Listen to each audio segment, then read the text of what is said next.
O Senhor das Terras, de Wilson Frugilo Júnior, parte 4, capítulo 10. Não, Otter, você não deve vir comigo, responde Isidra ao conselheiro, já nos portões do castelo, onde ele conseguira que soldados de sua confiança e lealdade ali ficassem de guarda nessa noite. Já lhe disse que se Alfios descobrir, daria desculpa de que fui atrás de um remédio para tentar uma nova gravidez e não queria que ele ficasse sabendo. Agora, se ele souber que você falou com Cláuter, depois de tudo que conversaram, ele será implacável, não quero que nada lhe aconteça.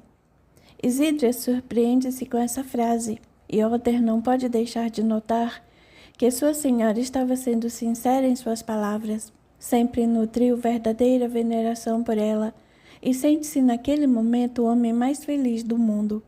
Conseguirá ir até o rio montada nesse cavalo? É evidente que sim, Otter. Sou excelente cavaleira. E como fará com a balsa? Já está tudo planejado.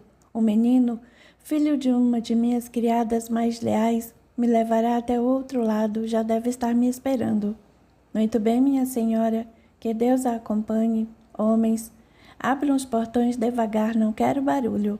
Nesse momento, um dos guardas que teria a função de sentinela nessa noite e que fora trocado a mando de Otter, resolve retornar aos portões para buscar algo que ia esquecer.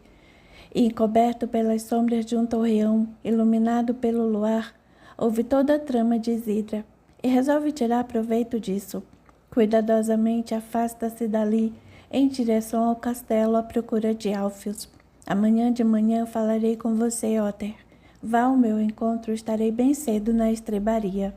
Dizendo isso, Isidra afasta-se lentamente, para que os cascos de sua montaria não façam ruídos. Percorre a estrada que a leva até o rio, onde o menino a espera, como combinado, e prendendo o cavalo pelas rédeas no galho de uma árvore, acompanha-o até a balsa, que os transportará a outra margem. Como farei para falar com Cláuter, sem que Loli nos veja? Pensa Isidra preocupada. Já estão na metade do rio, quando uma ideia surge-lhe à mente. Menino, sim, minha senhora, preciso que me faça um outro favor. Estou às suas ordens. Muito obrigada. Agradece fazendo pequeno carinho no rosto do garoto. Preste bem atenção, isso será um segredo só nosso. O rapazola sente-se importante com aquele pedido. Afinal de contas, partilhará de um segredo com aquela linda mulher, esposa do senhor Alfios. Nem minha mãe poderá saber, ninguém, só nós dois, pois é só ordenar, responde orgulhoso. Eu tenho que falar com Cláuter a sós, e nem Loli pode saber disso, entende? Sim, minha senhora, você fará o seguinte. Quando chegarmos à outra margem, eu irei até debaixo daquele grande carvalho, e você baterá a porta do curandeiro. Se Cláuter atender, você diz baixinho que eu quero falar com ele, que é muito importante. Diga onde estou e espere-me na balsa. Se Loli atender a porta, você vai fingir que está com dores e pede para falar com ele. Tenho certeza de que o atenderá e na primeira oportunidade, sem que Loli perceba, dê-lhe o recado. E volto para a balsa. Sim, mas por favor, dê um jeito para que Loli nada perceba. Pode deixar comigo, minha senhora. Farei o serviço direitinho. Isidra beija a face do garoto e lhe agradece, dizendo que não se arrependerá por estar ajudando-a. Estamos chegando, anuncia o menino. Espere que eu chegue até a árvore primeiro. Fique tranquila, minha senhora. Isidra alcança o carvalho iluminado fracamente pelo luar daquela noite, e o garoto corre até a casa de Cláuter, batendo a porta e rezando para que ele a abra. Porém, alguns minutos depois de insistentes batidas, é Loli quem atende. O que quer, menino? Isso são horas de acordar as pessoas. Me ajude, Loli, me ajude. Pelo amor de Deus, eu estou com muita dor. Geme, enquanto esfrega as mãos na altura do abdômen. O que você tem? Devo ter comido o que não devia. Por favor, deixe-me falar com o curandeiro, não aguento mais. O que comeu? Estava com muita fome e comi muitas maçãs verdes e um bom pedaço de peixe assado que encontrei nos restos de comida do castelo. Acho que estavam estragados. Por favor, Loli, ajude-me. E o menino procura gritar cada vez mais alto, com o intuito de acordar Cláuter, que logo aparece por detrás da mulher. O que está acontecendo aqui? Que gritaria é essa? Esse menino diz ter comido muitas maçãs verdes e peixe estragado. Deve estar com muita dor na barriga. E o que você está esperando, Lolly? Já sabe o que dar a ele. Entre aqui, garoto. Vou cuidar de você, ordena Lolly, pegando o menino pelo braço e arrastando para dentro da casa, enquanto Cláudia volta para o quarto. Você tomará um chá muito bom que o curará de sua dor e fará com que nunca mais tenha coragem de comer o que não deve, só para não ter que tomar esta droga novamente, comenta a mulher dando uma divertida gargalhada. Oh, meu Deus! Onde fui me meter? Pronto, tome tudo de uma só vez. Não, grita o garoto, não quero tomar isso.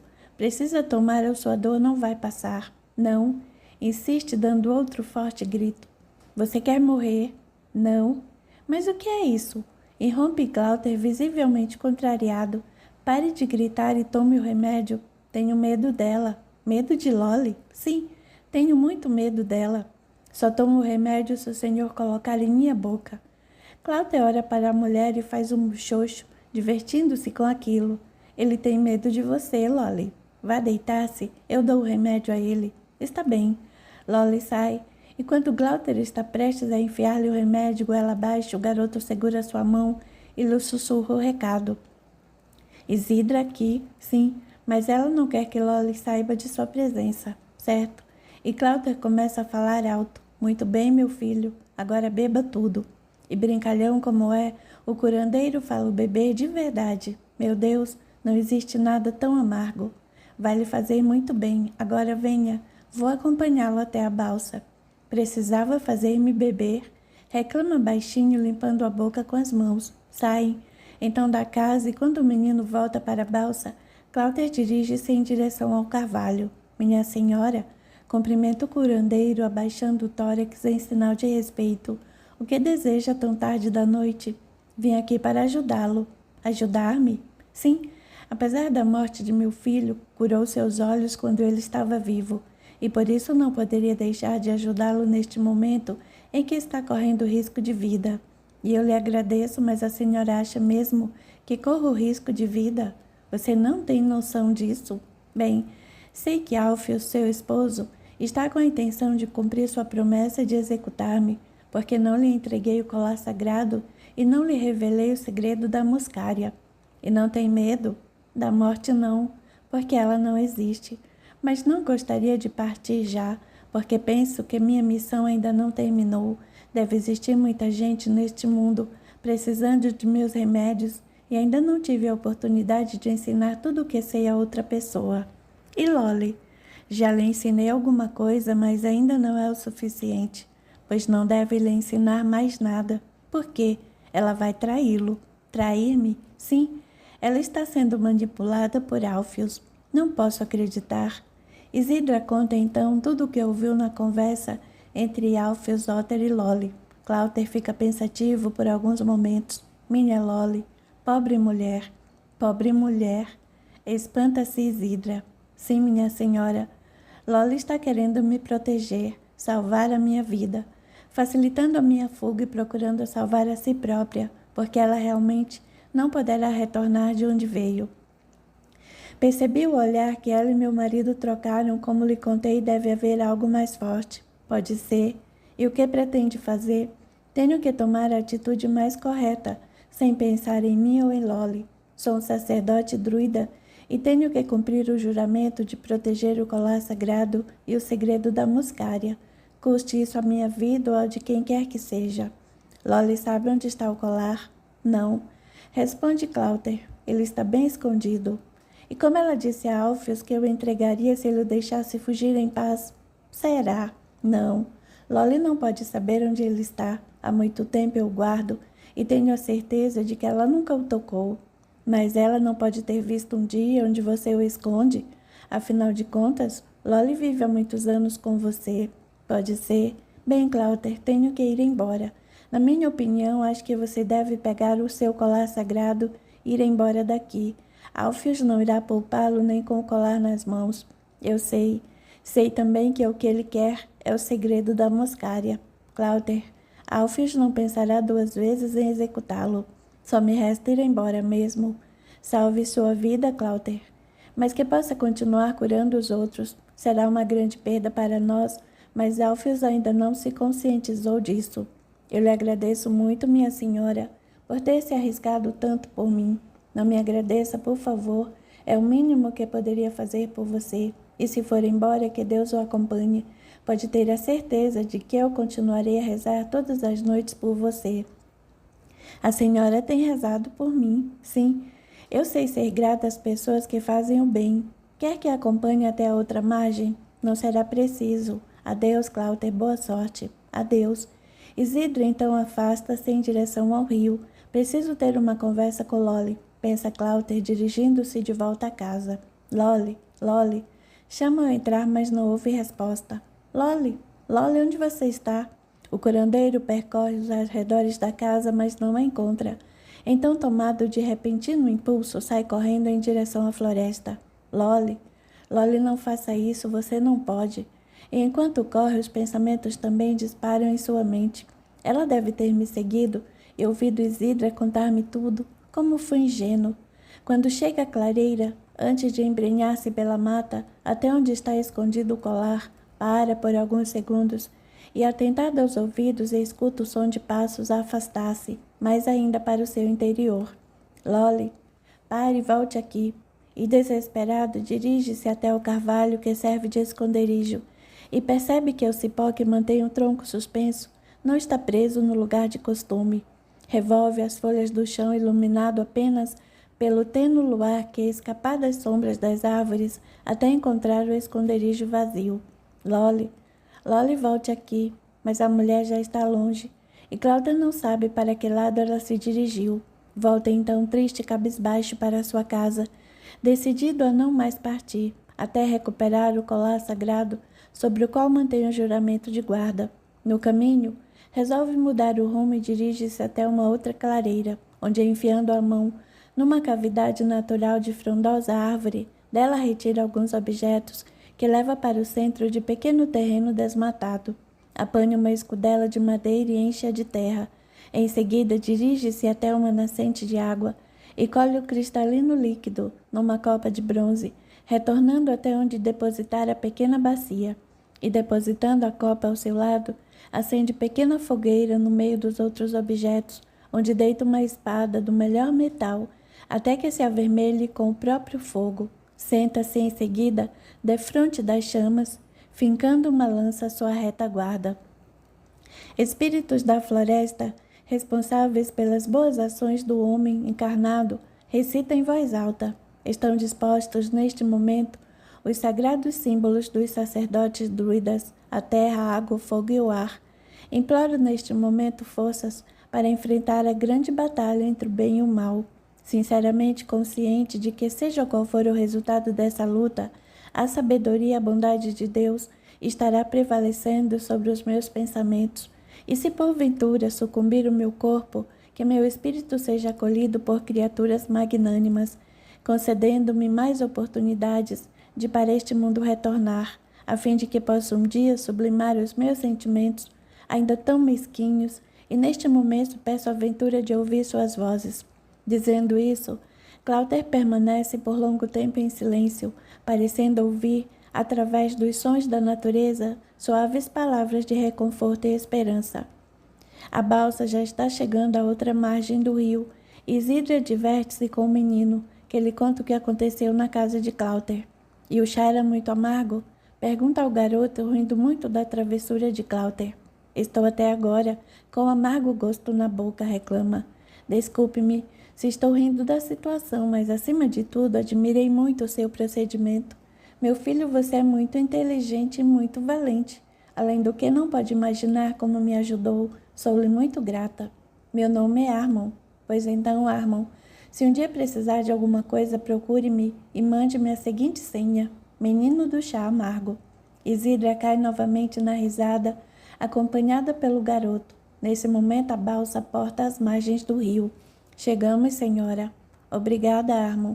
Agora vá direto para casa e não conte nada disto a ninguém. Dizendo isso, Isidra desce da balsa e caminha até onde está sua montaria. E qual não é sua surpresa, quando não vê mais o cavalo que prendera ali. Será que ele se soltou? Pergunta em voz alta. A senhora chamou-me? Pergunta o menino voltando para ver o que Isidra estava querendo. Meu cavalo, Armand, sumiu. Sumiu? Está procurando alguma coisa, minha querida? Quem está aí?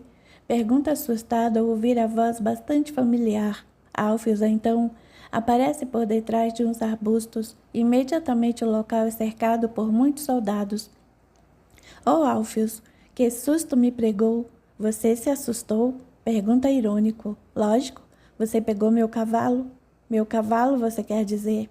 Meu quer dizer nosso? Posso saber onde foi minha esposa? Claro, fui até a casa do curandeiro, mas a esta hora da noite não queria que soubesse. Era uma surpresa. Fui escondidas procurar um chá para ver se consigo engravidar e dar-lhe outro filho. Outro filho? Mas por acaso eu lhe disse que queria um outro filho? Disse sim. Disse nas comemorações da Páscoa. Eu não me lembro. Bem, e daí? Você foi buscar um chá? Sim. E onde está esse chá tão miraculoso? Eu. Isidra percebe então que esquecera de pelo menos pedir algum remédio a Cláudia para servir de prova se por acaso o marido descobrisse tudo, e esquecera-se. Cadê o chá, Isidra? Ele ficou de me preparar. Fale uma coisa para mim. Você foi mesmo em busca de um chá para engravidar? Ou foi providenciar isso com Cláudia? Como ousa falar-me assim? Esquece-se por acaso que eu sou o senhor das terras? Eu não fiz nada que eu envergonhasse, Alfios. É o que verificaremos. Ficará aprisionada por 9 meses. Se nada acontecer, será libertada. Porém, se sua barriga crescer, será executada. Não pode fazer isso, Alfios. Sou sua esposa. Por isso mesmo, por ser minha esposa, a esposa de um senhor, é que não deveria abandonar o castelo sozinha à noite para encontrar-se com alguém sem que eu soubesse, sem me pedir permissão. Já lhe disse, queria fazer-lhe uma surpresa. Levem-na guardas e trancafiem-na no calabouço. Não, Alfios, não faça isso comigo. Mas Alfios mantém-se implacável. Sabe muito bem o que Isidra fora fazer na casa de Cláudia, pois o guarda ouvira toda a conversa dela com Otter e decide prendê-la, para que não faça mais bobagens. E como ninguém poderá saber disso, dirá que não sabe de seu paradeiro. Quanto a Cláudia, precisa esperar que Lolly lhe entregue o colar para poder prendê-lo e exigir-lhe o segredo da moscária. Otter também me pagará. Aquele traidor pensa enraivecido. Vejo que encontramos escondido aí na mata, diz um soldado trazendo Armand de bruços por sobre o seu ombro. O menino berra a plenos pulmões. Cale-se, garoto. Ordena Alfios. O que foi que você viu e ouviu? Não ouvi nada, choraminga. Sua mãe sabe que você levou Isidra até a outra margem do rio? Sabe? Foi ela mesma, a senhora Isidra, que pediram para eu fazer esse trabalho. Levem-o para o calabouço também. Turpa, venha até aqui, ordena um dos soldados. Pois não, senhor. Sabe onde mora esse menino? Sei sim, senhor. É filho de Vine. Pois vá até essa casa e dê um fim nela. Não quero testemunhas vivas e muito menos pessoas que tramaram contra mim. O ódio de Alfios é tão grande pelo que está acontecendo que sente uma leve tontura e precisa apoiar-se num dos soldados para não cair, recuperando-se em seguida. Não está se sentindo bem, senhor? Pergunta-lhe o soldado. Capítulo 11. Estou bem melhor agora. Responde Alfreda, Dona Paulina, que eu recepciono no portão de entrada do centro espírita. Junto a ele estão Otávio, Isabel e Yolanda. Não estou sentindo mais nenhuma dor e até minha voz parece ter melhorado bastante. Fico muito contente com isso, mas entre e tome lugar no centro. A palestra logo terá início. O senhor Cláudio fará a palestra? Pergunta. Não, hoje irá falar o nosso confrade Antenor. É que gostaria que minha esposa o conhecesse. Ah, sim, Cláudio estará presente no final da palestra, poderá vê-lo. Muito obrigado. Os 4, então, entram no recinto do centro e procuram sentar-se o mais próximo possível da mesa. Outras pessoas também ali se encontram acomodadas nos bancos e bastam mais alguns minutos para que a sala fique completamente tomada. Dona Paulina dirige-se então à frente e convida todos para acompanharem-na numa simples, mas sentida prece, agradecendo a intervenção do alto nos trabalhos de apoio aos doentes e pela presença de tantos espíritos amigos naquele momento.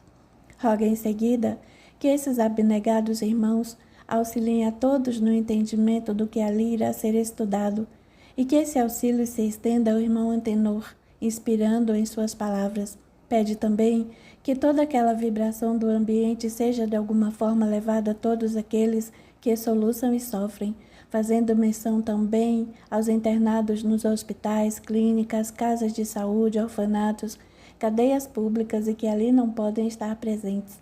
Em seguida, ao término da oração, pede a todos que procurem frequentar as próximas reuniões, porque a partir daquele sábado estarão reiniciando um ciclo de palestras e que em muitos auxiliarão na compreensão das verdades espíritas. Passa então a palavra ao seu Antenor, um homem de cerca de 50 e poucos anos, bastante simpático e sorridente, que após dar as boas-vindas começa sua fala. Meus irmãos, hoje, como Dona Paulina já lhe explicou, estamos reiniciando um ciclo de estudos sobre a doutrina espírita e começaremos falando sobre uma figura que todos já devem pelo menos ter ouvido falar, que é Allan Kardec, o codificador do Espiritismo. Os presentes meneiam a cabeça em sinal afirmativo e Antenor continua. Muito bem, mas por que codificador? Quem foi esse homem? Vou lhes dizer.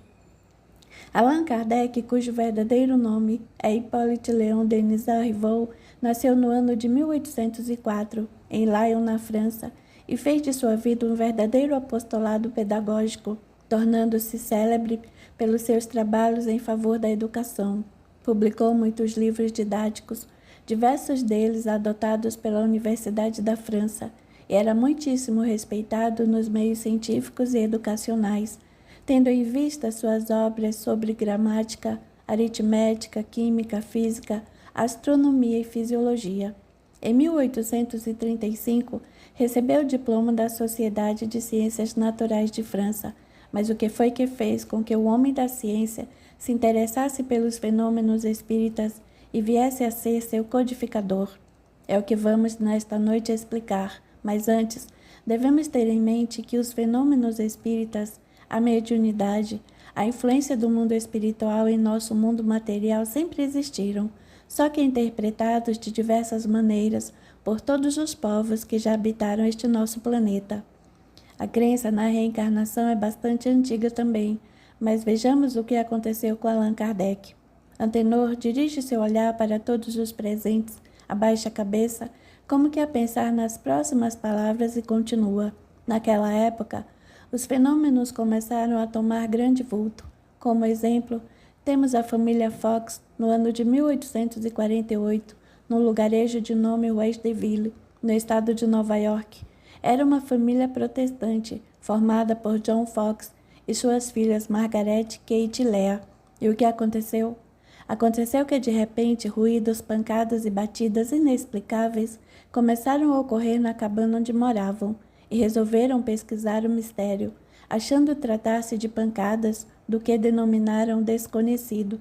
Decidido então tentar entrar em contato com essa fonte. Começaram então a fazer perguntas que eram respondidas inteligentemente por pancadas e descobriram tratar-se de um espírito que fora assassinado naquele local, tendo esse fato sido provado ao descobrirem no ano de 1904, ou seja, 56 anos depois, um esqueleto, quando uma parede da casa ruiu. Na mesma época, outros fenômenos, denominados de mesas girantes, começaram insistentemente a acontecer, principalmente nos anos de 1853 a 1855. E o que eram essas mesas girantes, que passaram a ser um passatempo em reuniões de salão e cuja única finalidade era a diversão das pessoas? Como isso era feito? Esse fenômeno era realizado numa pequena mesa, como esta que vocês estão vendo aqui. E Antenor mostra uma mesa constituída de um tampo redondo, com uma coluna ao centro e que se apoia no chão por meio de 3 pés. As pessoas, continua, sentavam-se ao redor de uma mesa como esta, colocando as mãos espalmadas sobre seu tampo. A mesa, então, adquiria uma estranha vibração, como se estivesse sendo percorrida por um fluido elétrico. Em seguida, As pessoas faziam perguntas a ela e as respostas vinham por intermédio de pancadas, cujo número delas correspondia a uma letra do alfabeto, e dessa maneira, juntando-se as letras, formavam as palavras e com estas as respostas às questões. E essas mesas não se limitavam a apenas bater um pé, mas chegavam a mover-se em todos os sentidos, giravam e às vezes elevavam-se no ar, sem se descobrir o porquê ou que força as movia. Eram a coqueluche do momento, e as pessoas se divertiam muito com isso, principalmente com as respostas, que apesar de inteligentes, eram frívolas em seu conteúdo, mesmo porque as perguntas que lhe eram feitas também continham a mesma frivolidade. O professor Rival ouve, então, falar do sucesso dessas mesas gigantes e fica curioso quando seu amigo de nome Fortier lhe fala sobre a força inteligente que as move e resolve verificar com os próprios olhos, já que, como cientista e pesquisador que era, tinha o hábito de somente acreditar naquilo que via e que pesquisava a fundo. E é então que, em 1855, assiste a uma sessão desse tipo de mesa na casa de Madame Plenemaison, convencendo-se de que realmente alguma força inteligente estava movendo as mesas, e assiste a diversas outras reuniões desse tipo, em casa da família Baldin, onde as meninas Caroline e Julie, de 14 e 16 anos, recebiam mensagens através de um lápis preso em uma cesta, segura pelas pontas dos dedos. Essa cesta, instada a responder às perguntas, mexia-se livremente e escrevia por sobre uma pedra de ardósia. E Rivaux começou então a programar, já que era um excelente pesquisador, perguntas importantes que fazia a diversos espíritos, ia colecionando todas essas respostas. E é evidente que o alto, através de seus emissários de luz, interessados na divulgação da verdade, vendo que o professor Rivaux, por sua seriedade, estava disposto a cumprir aquilo que certamente já fora designado a realizar, como missão aqui na Terra, permitiam que somente espíritos sérios respondessem às suas questões, não permitindo que espíritos brincalhões tomassem parte naqueles trabalhos, como ocorriam nos salões onde as pessoas estavam dispostas apenas a divertirem-se. Também muitas comunicações foram dadas através de mensagens psicofônicas, ou seja, através de médiuns que falavam sob total ou parcial controle desses espíritos. E havia um espírito organizador de todo esse trabalho, e que era denominado de espírito de verdade. E foi assim que o professor Rivaux, de posse de todas as respostas às perguntas previamente selecionadas, fez o que chamamos de codificação do espiritismo, ou seja, através dessas perguntas e respostas, numa ordem por assuntos, publicou em 18 de abril de 1857 a primeira edição de O Livro dos Espíritos, adotando o pseudônimo de Allan Kardec, pois um espírito denominado Zéfiro revelou-lhe que esse teria sido seu nome e existência passado, na Gália, quando ele viveu como um sacerdote druida. Alfredo sente um estremecimento ao ouvir essa palavra. Druida? O que foi, Alfredo? Perguntei Holanda. Não sei. Senti um frio percorrer minha espinha quando ouvi o Antenor falar sobre sacerdote druida. Por quê? Não sei. Alfredo, então, tomado por inexplicável impulso, olha para trás e vê Cláudio em pé, nos fundos do centro. Este está olhando para ele e lhe endereça um sorriso, cumprimentando-o com um menear de cabeça, e Holanda acompanha o olhar do marido e sente também o estremecimento. Aquele homem lá atrás em pé é Cláudio? Sim. E Holanda olha novamente. Cláudio também sorri para ela e a cumprimenta. O que foi, querida? Você está pálida? Parece que eu conheço de algum lugar. Você também. Por que pergunta? Quando o vi pela primeira vez, senti algo muito estranho. Parecia conhecê-lo de algum lugar, e uma onda de carinho e ao mesmo tempo de culpa invadiu meu ser. Impressionante. Também estou sentindo isso. Nesse momento, Otávio pede aos dois que retornem a atenção à palestra. E esse livro, o Livro dos Espíritos, encontra-se dividido em 4 partes. A primeira trata das causas primárias, a segunda do mundo espírita e dos espíritos, a terceira das leis morais e a quarta das esperanças e consolações. Depois, em 1861, escreveu o Livro dos Médios, que trata evidentemente da mediunidade, suas divisões e, principalmente, como devemos encará-la e desenvolvê-la, além de sua importância como meio de comunicação entre os dois planos e a caridade que podemos exercitar através dela. Em 1864, lançou o Evangelho segundo o Espiritismo, onde trata no primeiro capítulo das 3 revelações, quais sejam Moisés, Cristo e Espiritismo. Nos capítulos seguintes, fala sobre as passagens do Evangelho de Jesus à luz da doutrina espírita. A seguir, em 1865, publicou O Céu e o Inferno, onde escreve sobre esses 2 extremos e apresenta também situações vividas por espíritos após a morte do corpo físico.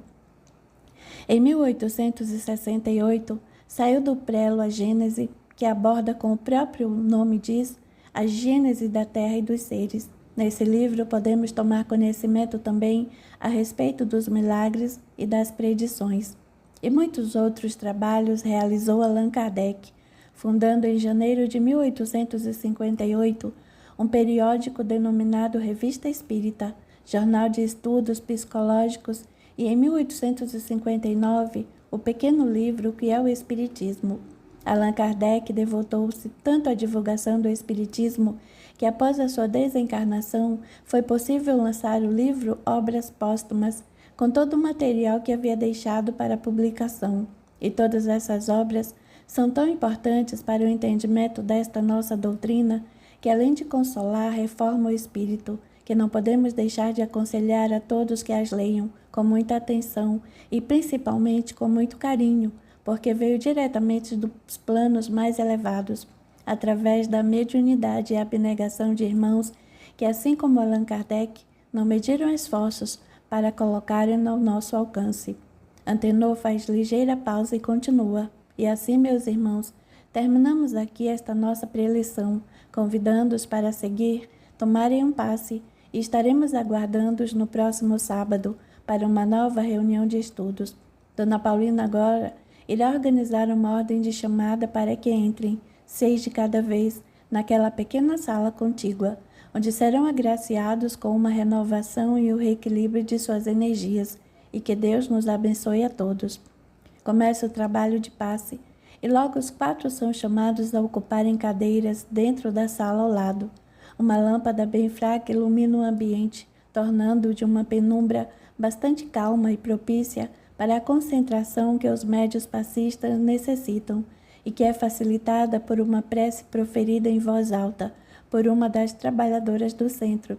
Yolanda, mais curiosa que os demais, cerra os olhos parcialmente, a fim de poder enxergar o que está acontecendo ali, e fica observando o trabalho de passe em Alfredo, que está um pouco à sua frente. O médium coloca-se por detrás dele e estende a mão sobre a sua cabeça sem tocá-lo, permanecendo nessa posição por alguns segundos. Em seguida, eleva a mão esquerda também e, juntamente com a direita, faz movimentos de cima para baixo, como se estivesse limpando-lhe as costas. Percebe que a médium que lhe está aplicando o passe está fazendo os mesmos movimentos. Depois, a passista dirige-se para o lado esquerdo de seu corpo e coloca a mão esquerda novamente por sobre a sua cabeça e a direita espalmada a poucos centímetros de seu tórax. Sente que uma grande paz e uma suave calma invadir-lhe a alma e sente-se bastante tranquila. Um copo de água é então entregue a ela para que beba. Saindo em seguida da sala e já estão para ir embora, quando encontram Cláudio na saída e ficam a conversar um pouco com ele. E então, Alfredo, melhorou? Melhorei sim. Como disse a dona Paulina, já não estou mais sentindo dores e minha voz já começou a melhorar. Está quase boa. Fico muito feliz. Quero lhe apresentar minha esposa, diz Alfredo quando Yolanda, que havia ficado para trás conversando com uma senhora, ali chega. Muito prazer, responde Cláudio. Yolanda, mais uma vez, sente estranho choque a lhe percorrer todo o corpo até alcançar sua mente, anestesiando-a um pouco e chegando a sentir-se mal. O que você tem, meu bem? Pergunta-lhe aflito Alfredo. Yolanda recupera-se rapidamente. Estou bem, Alfredo. Não se preocupe. Foi só um mal-estar. E dizendo isso, senta-se num dos bancos do jardim do centro, o que foi imitada pelos 3, mais o médium Cláudio. A senhora costuma sentir tonturas? Pergunta-lhe Cláudio. Dificilmente. Responde Yolanda com o coração batendo descompassadamente. O que estará acontecendo comigo, meu Deus? Pensa, parece que conheço essa pessoa e não sei de onde. Gostaram da palestra de Antenor? Pergunta Cláudio. Gostei muito. Responde Isabel. Já li alguns livros espíritas, inclusive as obras de Allan Kardec, mas nada sabia sobre sua vida e para mim foi muito importante conhecê-la. Também gostei. Complementa Alfredo. Apesar de pouco conhecer essa doutrina, preciso estudá-la. É muito importante, principalmente em seu caso, estudar o Espiritismo, para que possa compreender a interação entre os dois planos e a intervenção dos espíritos em nossa vida terrena. Senhor Cláudio, pode chamar-me apenas de Cláudio Alfredo. Sim, Cláudio. Como é a vida após a morte? Bem, esse é um assunto que você deve estudar através dos livros, porque apesar de bastante simples, possui muitas peculiaridades que somente com o estudo podemos absorver e entender bem. Mas vou tentar dar-lhe uma ideia sobre isso. A propósito, leia os livros do espírito André Luiz, psicografado por Francisco Cândido Xavier, onde encontrará tudo o que foi possível ao plano maior nos revelar acerca da vida no verdadeiro plano da existência. Inicie com o primeiro da série, que é o romance Nosso Lar. Eu tenho esse livro, diz Isabel. Se quiser, poderá apanhá-lo em casa hoje mesmo. Vou sim. Aceita Alfredo a oferta. Mas você que ia falar-me alguma coisa a respeito da vida depois da morte? A vida depois da morte do corpo físico, Alfredo, porque a morte não existe para o espírito. Sim, muito bem. Então vamos começar tudo pelo começo. O espírito é criado por Deus, simples e ignorante, com a missão de depurar-se na prática do bem, para poder elevar-se até planos mais altos. Foi o que a Isabel nos explicou, diz Alfredo. Inclusive falou-nos a respeito da reencarnação, do esquecimento do passado, mas o que eu queria saber, ou melhor, ter uma ideia, é de como é o lado de lá. Certo? Vou tentar explicar de uma maneira bem simples, porque, como já disse, é um assunto para ser bastante estudado. Em primeiro lugar, você deve entender que a verdadeira vida é espiritual e que este nosso mundo em que vivemos é apenas um plano com uma determinada vibração, diferente da dos outros planos da verdadeira vida. Mas como essa vida espiritual, ela pode ser tocada e sentida, não sei se me entende. Entendo o que você quer saber. André Luiz nos ensina que tudo o que existe no universo é formado pelo fluido cósmico, também chamado de fluido universal, que é o elemento primordial. Diz ele no livro Evolução em Dois Mundos que o fluido cósmico é o plasma divino, hausto do Criador, ou força nervosa do Todo Sábio, e que nesse elemento vibram e vivem constelações e sóis, mundos e seres, como se fossem peixes no oceano. Fluido universal, sim, é que na verdade nada mais é do que energia. Isso quer dizer que tudo que existe é energia? Isso mesmo. André Luiz nos ensina também que toda matéria nada mais é do que energia tornada visível.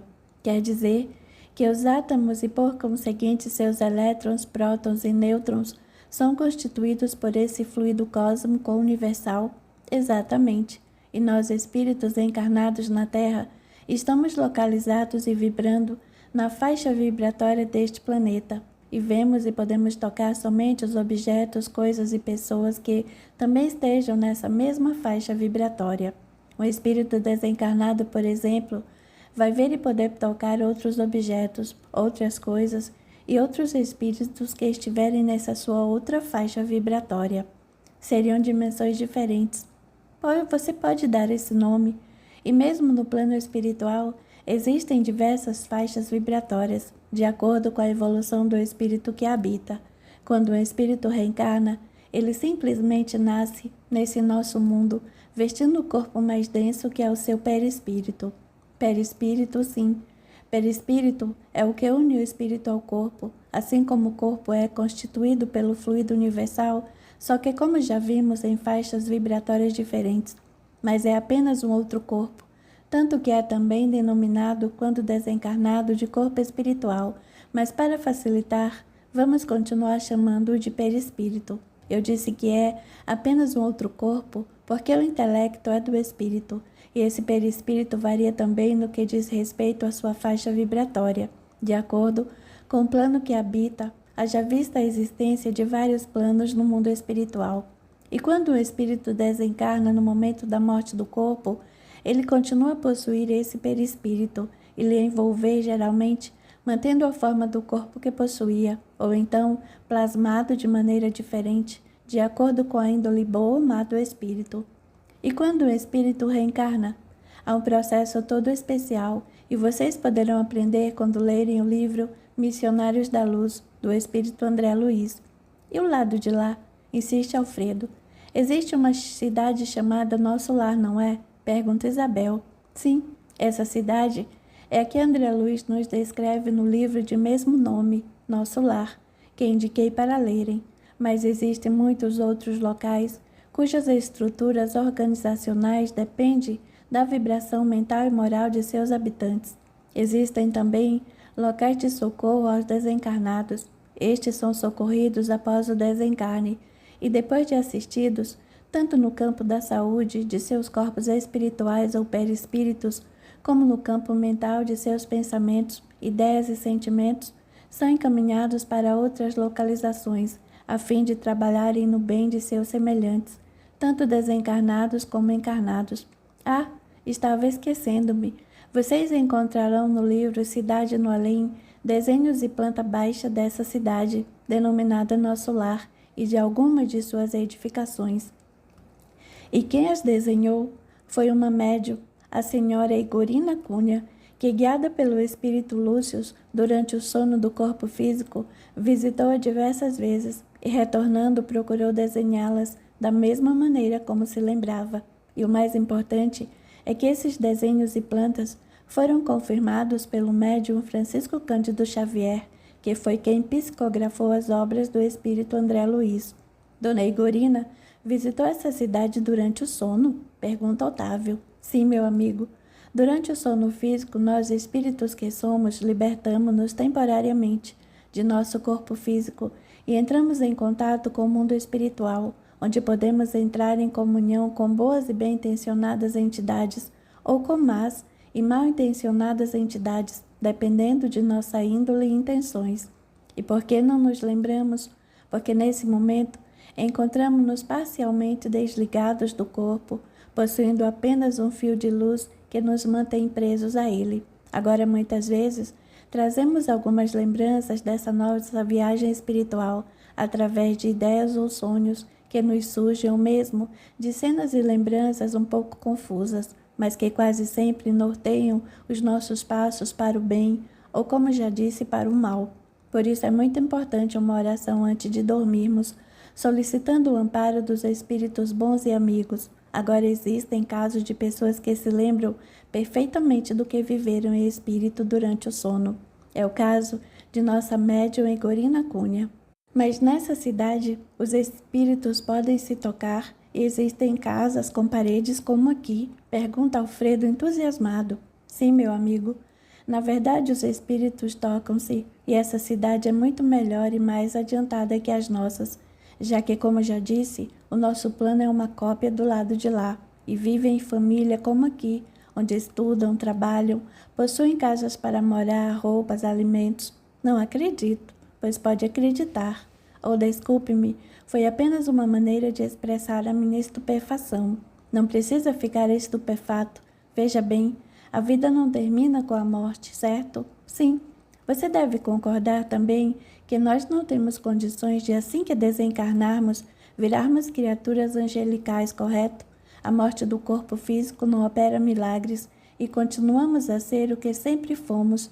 E enquanto não tivermos condições de galgar mundos mais superiores, não podemos ficar sem o nosso prato de comida e uma roupa a nos cobrir. Portanto, o trabalho é muito intenso nesse plano, existindo serviço para todos. Não se esqueça, meu irmão, que a vida não dá saltos e precisamos ter muita paciência e abnegação nessa nossa caminhada evolutiva, e que os amigos espirituais estão nos auxiliando sempre, em todos os lances desse nosso projeto. Aliás, gostaria de falar-lhe alguma coisa também a respeito da prece. Os espíritos superiores nos ensinam que devemos ter a humildade de pedir auxílio quando realmente necessitados, e para isso temos um canal de comunicação que se chama prece, cujo meio de irradiação se opera através do fluido universal, assim como as ondas sonoras se propagam através do ar. Diz-nos mais, A prece sincera sempre encontrará um coração amigo que virá em nosso socorro, o qual devemos saber detectar, pois o que pode nos parecer ruim hoje, pela nossa estreita compreensão, sem dúvida alguma, significa o melhor para a nossa evolução espiritual. Com o tempo, Alfredo muito irá aprender. Sim, bem nós vamos indo, que já é tarde, diz Alfredo, agradecendo e despedindo-se de Cláudio, seguido por Otávio e Holanda. Isabel voltará ao centro para despedir-se de Dona Paulina. Onde está Isabel? Pergunta Otávio, que não a vira se afastar. Capítulo 12. Não sei, senhor Otter. Não vi a senhora Isidra aqui na estrebaria, responde o cavalariço, responsável pelo seu cavalo. Por que será que não veio encontrar-me, como combinamos ontem à noite? Pensa preocupado Otter.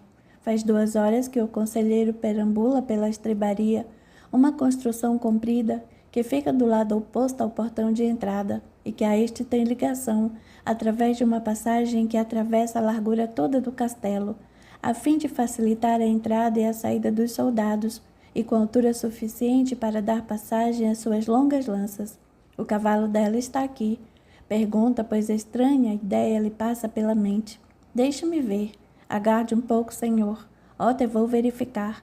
Pede o cavalariço e caminha por toda a estrebaria, voltando após demorada busca. Não se encontra aqui. Você tem certeza? Acabei de perguntar ao Rod, palafreneiro da senhora. Chame-o aqui, um momento.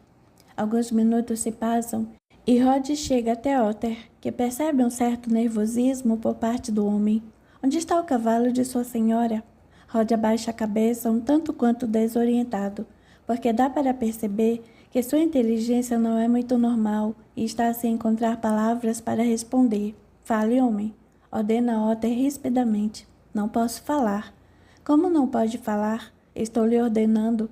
Sou o conselheiro do senhor Alfios. Responda-me ou será castigado. Não posso falar. Insiste já bastante assustado. Mas que insolência! Por que não pode falar? O senhor Alfios proibiu-me de falar sobre esse cavalo. Meu Deus, pensa Otter. O que terá acontecido? Será que Alfios descobriu tudo? Não é possível. Isidra não se deixaria apanhar. Tinha até uma boa desculpa. Posso ir? Um momento. Se o senhor Alfios proibiu de falar a respeito do cavalo, tudo bem. Não precisa falar. Mas você pode pelo menos me dizer se a senhora Isidra chegou ao castelo ontem à noite junto com Alfios? Afinal de contas, você tinha que estar a postos para quando ela chegasse. Rod coça a cabeça. E se eu posso falar? Pergunta pateticamente. Certamente que pode falar. Você não pode falar sobre o cavalo. Sobre qualquer outra coisa você pode. E eu lhe ordeno que me responda o que lhe perguntei. Está bem. Se eu posso falar, a senhora Isidra chegou montada na garupa de um dos soldados. Alfios estava junto? Estava. E o cavalo não veio junto? Isso eu não posso falar. Está bem, responda-me uma outra coisa. Otter é interrompido pela entrada de um soldado montando o cavalo de Isidra. O homem apeia e entrega o animal para Rod. Tome conta dele, Rod, e dê-lhe água e comida. Ei, você! O soldado volta-se para Otter. Onde estava esse cavalo? Perto do rio. O senhor Alfios pediu-me para ir buscá-lo. Ele não lhe disse por que deixou o cavalo lá? Não sei direito. Parece-me que o esqueceram lá. Otter fica pensativo e acaba chegando à única conclusão plausível. Alfios a fez prisioneira. Somente por esse motivo a traria na garupa do soldado, até esquecer um animal lá. Só isso, senhor. Mais uma coisa, você por acaso estava ontem com a guarda de Alfios? Não, senhor. Está bem, pode ir. Otter sente um peso no estômago e um grande amargo na boca. O que posso fazer para descobrir o que aconteceu, pensa. Preciso saber, mas será necessário muito cuidado. Se Alfios descobrir que estou metido nisso, não terá contemplação comigo. Tenho que agir com muita cautela e como se nada tivesse acontecido, como se nada soubesse. E pensando assim, Otter dirige-se para o castelo, mais precisamente para o salão onde Alfios costuma ficar. Passa lentamente pelos guardas e entra, procurando demonstrar toda a naturalidade possível. Bom dia, senhor. Cumprimenta. Otter, pensei que não fosse mais o meu conselheiro por onde andou. Desculpe o atraso, meu senhor, mas distraí-me com alguns jovens no pátio. Não sabia que era dado a essas coisas, Otter.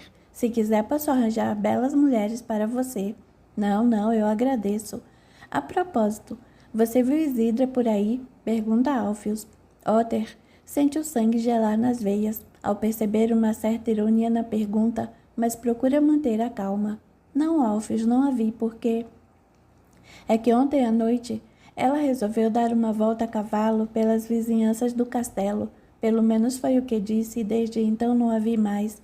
Quando levantei-me, ela não estava no quarto, e percebi que não havia dormido comigo. Otter sente vontade de pular em sua garganta, pois sabe que está mentindo. Em primeiro lugar, porque sabe que Isidra não disse a Alfios que ia dar uma passeio em volta do castelo. Em segundo lugar, porque de acordo com o que ele falou Roge, o cavalariço, ela voltou ao castelo juntamente com Alfios e na garupa de um soldado. Nenhum senhor de terra colocaria sua própria esposa na garupa do cavalo de um soldado. Algo muito estranho está acontecendo por aqui, pensa. Onde estará Isidra? Será que ele teve a coragem de trancafiá-la no calabouço? E o que será que ela conversou com Cláuter? Preciso falar com o curandeiro. O que foi, Otter? Parece que vi um fantasma. Nada não, senhor. Está bem, Otter, se quiser poderá ir. Hoje não estou muito disposto a aturá-lo. Vá dar uma volta. O que o conselheiro não sabe é que Alfios está propositalmente dando-lhe liberdade para que ele procure Cláuter, cujos passos estão sendo vigiados de perto por vários soldados de sua extrema confiança, que na madrugada dirigiram-se sorrateiramente até o outro lado do rio, lá estão escondidos, a fim de espionarem toda a conversação que o curandeiro venha a ter com qualquer um que o procure. Pois não, meu senhor. Nesse momento, antes de Otter sair, chega um soldado e anuncia que o mensageiro está se aproximando do castelo. Trago a mim imediatamente. Quanto a você, Otter, permaneça aqui. Quero que ouça o que ele tem a relatar-me. O mensageiro? Sim, enviei-o há poucos dias até a fronteira oeste, pois ouvi dizer que uma legião de inimigos está se aproximando de nossas terras. E sabe quem são? Deve ser o exército de Luriel. Há muito tempo está se preparando para invadir nossa fortaleza. E são muitos? Ainda não sei, mas... Antes que termine a frase, apesar da porta se abre, dando passagem a um franzino soldado. Meu senhor, eles estão vindo. Quem? Os homens de Luriel. São muitos? São em maior número que nós. Maldição, soldado. Sim, meu senhor. Responde o homem que tem a função de ficar à porta daquele salão. Chame o chefe da guarda imediatamente. Sim, meu senhor. O que acha, Otter? Esperamos que cheguem ao castelo ou devemos enfrentá-los lá fora?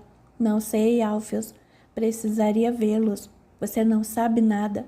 Se eu tivesse de posse do segredo da moscaria, saberia o futuro desse combate. Aí então eu modificaria. Maldito Cláuter. Modificaria o futuro? Por que o espanto, Otter? Bem, senhor, se conhecêssemos o futuro e pudéssemos modificá-lo, ele não seria mais um futuro. Deixe de tolices, Otter. Se conhecermos o futuro que está reservado a nós, poderemos modificá-lo à nossa vontade, porque não? Não consigo entender isso, senhor. Você tinha a obrigação de conhecer tudo sobre esse assunto e sobre muitos outros. Afinal de contas, você é meu conselheiro. Mas conhecer o futuro, senhor. O que tem conhecer o futuro? Penso que isso não existe. É lógico que existe.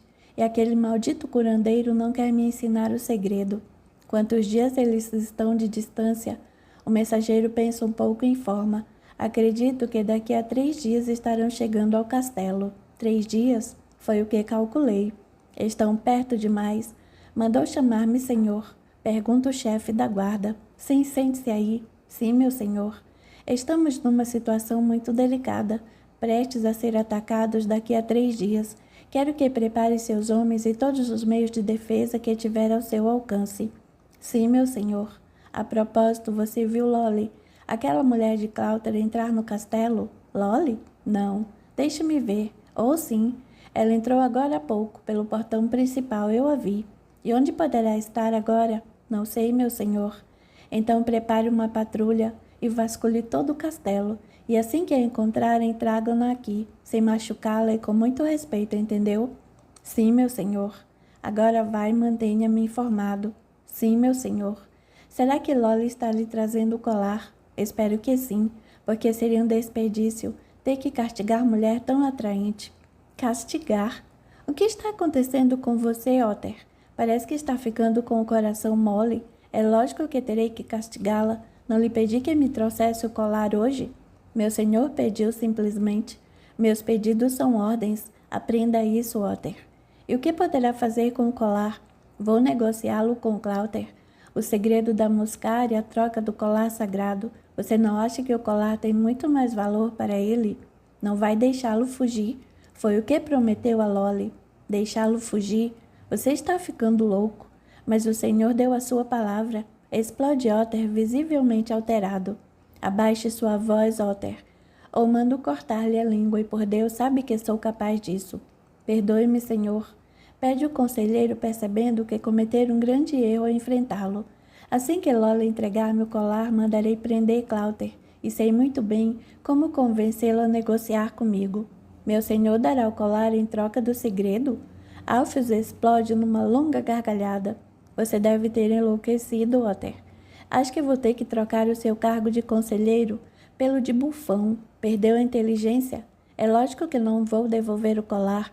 Quero usá-lo quando sair vitorioso sobre Luriel, e eu mesmo farei questão de degolar esse curandeiro na frente de todos. Otter tenta engolir, mas não consegue. Sua garganta está seca demais, o que Alpheus percebe e se diverte. Tome um pouco de cerveja, Otter, e molhe a sua garganta. Aproveite enquanto a tem intacta. O conselheiro apanha uma caneca e a enche num tonel, próximo a uma das janelas do salão, e aproveitando para dar uma olhada por ela, vê quando 3 soldados apanham Lolly até a entrada do castelo. Lolly traz consigo um pequeno embrulho nas mãos. Será o colar? Pensa assustado. O que irá acontecer? Onde estaria Isidra? Enche uma para mim também, ordena Alpheus. Acabei ficando com sede com tanta conversa. Otter obedece e fica aguardando a chegada de Lolly, sem nada dizer a Alpheus. Mais alguns minutos se passam e a mulher é introduzida no salão. Alpheus levanta-se num só impulso, como se tivesse sido lançado por poderosa mola. Colocando as mãos sobre seus ombros, encaminha Lolly, fazendo-a sentar-se à sua frente. Bela mulher. Começa a falar e Otter pode perceber um brilho diferente nos olhos dele, um brilho de luxúria e cobiça. Você não pode imaginar a felicidade que sinto com a sua presença, meu senhor. Os olhos de Lolly parecem refletir o mesmo pensamento de Alpheus. E então, trouxe o colar? Trouxe, meu senhor. Responde depositando um pacote de pele de javali em suas mãos. Alpheus impacientemente abre o embrulho e coloca o aperte sobre a mesa, sem conseguir conter um grito de triunfo e de admiração. Realmente o colar é deslumbrante. Todo de ouro maciço, tem um formato circular, ligeiramente ovalado, constituindo-se de uma haste cilíndrica de cerca de 1 centímetro de espessura, possuindo uma abertura de uns 3 centímetros, para que, torcendo um pouco, ele se encaixe no pescoço. Em cada extremidade há uma escultura zoomorfa, e no extremo oposto a essa abertura, 3 carreiras decrescentes de meia argolas, a começar por 4 dessas peças. Não quero tocá-lo agora, diz Alpheus. Vou colocá-lo no meu pescoço quando vencer Luriel. Otter percebe em Alpheus um certo temor em colocar o objeto, e fica a pensar se ele mesmo teria coragem de pôr as mãos naquela peça, considerada sagrada pelos druidas. E agora, meu senhor? Pergunta Lolly. Cláuter poderá ir embora em paz? Dei a minha palavra e vou mantê-la, minha querida. Mente descaradamente, a não ser que Cláuter tenha a infeliz ideia de vir tentar restituir o colar. Aí então, serei obrigado a prendê-lo, mas lhe prometo que não tocarei num só fio de seu cabelo. Lolly fica apreensiva e Alpheus tenta encorajá-la. Não se preocupe, linda mulher. Tenho certeza de que ele não virá. Pobre Cláuter. Não se sinta culpada por nada, Lolly. Você fez o que achou de mais prudente. Como já lhe disse, arrependi-me das ordens que dei a ele. Mas quem não erra uma vez na vida, não é? O que posso fazer a não ser preservar a vida do curandeiro? Tem razão, concorda ingenuamente. Acredito que veio para ficar, diz Alpheus, esfregando as mãos de contentamento. Sim, minhas poucas coisas estão lá embaixo. Aqui não terá necessidade de seus pertences. Terá roupas finíssimas e tudo o que desejar, mas se quiser, mandarei alguém buscá-las para você. Gostaria muito. Soldado, apanhe os pertences de Lolly e leve-os ao último quarto da ala direita do castelo, que é onde ela passará a habitar daqui para frente, e transmita ao chefe da guarda que quero uma escolta especial para Lolly, toda vez que quiser dar um passeio pelos arredores do castelo. Mande-me aqui também a chefe das camareiras imediatamente. Sim, meu senhor. Alfios abre novamente o embrulho e o ouro brilha, alimentando ainda mais seus desejos de poder e de conquista. Fica por alguns minutos olhando fixamente para o colar, enrolando-o novamente com a pele, quando a camareira entra no salão e faz uma reverência. Mandou-me chamar, senhor. Sim, quero que acompanhe esta mulher até o último quarto da ala direita, que é onde ela passará a habitar a partir de hoje. Dê-lhe as melhores roupas, os melhores óleos aromáticos, e quero que lhe sirva algo para comer e beber. Minha querida, diz, dirigindo-se a Lolly. Quero que sinta o prazer de tudo aqui, e não se esqueça, teus desejos serão ordens para todos os criados deste castelo. Sou-lhe muito grata, meu senhor. Pode ir então. À noite eu a procurarei para conversarmos melhor. Irei até o seu quarto. Lolly abaixa a cabeça e sai, acompanhando a camareira. Otter, por sua vez, fica mais apreensivo, ainda com a sorte de Isidra, e resolve tocar no assunto. Alfios, meu senhor, não seria de bom alvitre pedir para procurarem Isidra? Não se preocupe, Otter, já dei essa ordem. Bem, se não precisa mais de mim, vou sair. Um momento, Otter. Soldado? Sim, preciso falar com o chefe da guarda. Estou aqui. Responde uma voz do lado de fora da porta e imediatamente o homem entra. Deu sinal para os soldados que estão do outro lado do rio. Prendam Glauter e tragam-no aqui, mas disfarçadamente. Embrulhem-no antes. Não quero que ninguém saiba que estamos prendendo. Otter não se contém novamente. Você vai prendê-lo. Disse-me agora há pouco que queria negociar com ele. Por que prendê-lo? Vou negociar sim, mas no calabouço. E se ele não concordar em revelar-me o segredo da muscária, terei outros meios de convencê-lo. E tenho uma grande surpresa também para você, Otter, seu traidor. Soldados, prendam este homem. 3 homens entram no salão e imobilizam Otter. Leve-no para o calabouço, depois conversaremos. Você é um louco, Alfios. Explode o conselheiro. O quê? Como ousa falar-me assim, ingrato traidor? Vai pagar caro sua traição, assim como Isidra, outra Alfios chega a perder a fala, de tanto ódio expelido, e tamanha sua ira por ter sido traído pela esposa e pelo conselheiro.